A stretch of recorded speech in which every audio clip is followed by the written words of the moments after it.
C'est en quelque sorte une guerre de l'eau depuis plusieurs années. L'Égypte et le Soudan s'inquiètent de voir leurs voisins éthiopiens construire un barrage hydroélectrique démesuré qui pourrait bientôt les priver d'une ressource essentielle, l'eau du Nil.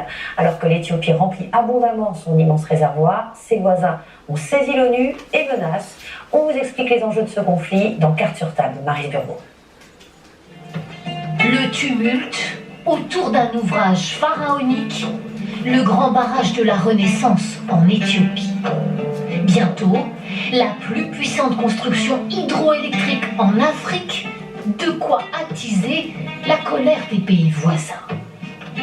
Cartes sur table vous raconte cette guerre de l'eau. Le barrage de la Renaissance est en construction en Éthiopie depuis 10 ans sur le Nil. Fleuve mythique et première ressource en eau de l'Afrique. Un trésor très convoité qui serpente vers le Soudan puis l'Égypte. Deux pays vont debout contre ce barrage.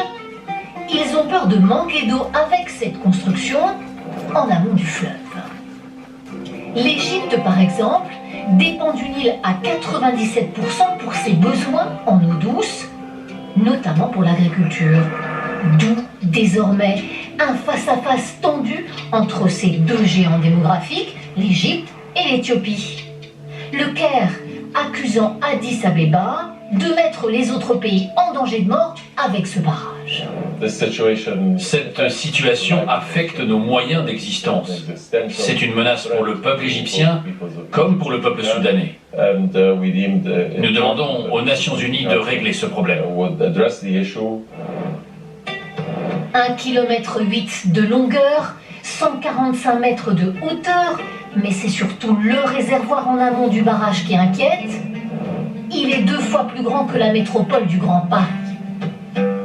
Alors l'Égypte et le Soudan formulent cette demande qu'il soit rempli en au moins 15 ans pour éviter une pénurie d'eau.